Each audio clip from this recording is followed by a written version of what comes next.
But it's all in the eye of the beholder, and you can easily overdevelop your property. Mm-hmm. You can put in things like a swimming pool.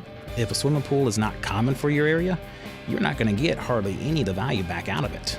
Well, a lot of people, they see the maintenance cost versus the pleasure. Because if you're not a swimmer, you don't want to fool with it. Right. It's just a matter of I have a pool. Yeah, it's a couple $100 a month. We just spend it on chemicals, and then the sun just bleaches them back out. And if you're going to stay in that house forever, and you're going to get the value out of whatever you're spending, do it how you want it. Do it what you want.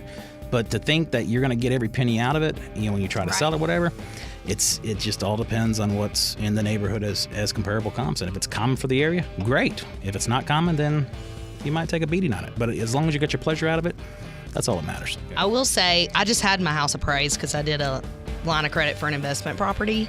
And when I was talking at length with the appraiser, because I got to just pick his brain, and he was asking me, have you done, anything to make it more energy efficient? Have you done this and that? And I have shown houses before where they had like a house Bible where they kept receipts, kept their warranty for their windows, and kept every little thing that they had put in the house. And the appraiser kind of went through and asked me, and it might have been a couple $100 here and there, but he was adding in values of even stuff he couldn't necessarily see that I was telling him had been done. So I think if you had one that was really tight on appraisal, it would be helpful to, show all the stuff that has been put into it. Yeah. Now, are you going to get that back full? Yeah. No, absolutely not. If we were going to describe a appraiser, what an appraiser does for the listeners, how would you describe it? And don't forget, it depends with them, too, whether they had the listing or the buy. Yeah. Which side I'm on. Yeah. Their opinion changes.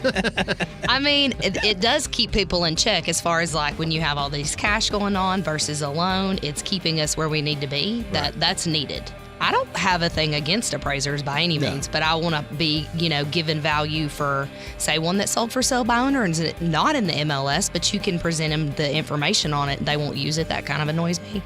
But in general, I would say an appraiser is someone that compiles data and facts and puts together based on, homes within the area that are similar to find a value for a home. Right. But your definition real quick is what an appraiser does. They're basically justifying the home value. They're going to go in, they're going to find data for similar homes that justifies the actual true value of that home. Right. It's not a buyer's, it's not a seller's, it's not an agent's opinion. It's an actual comparable opinion that justifies the sellable value of that home.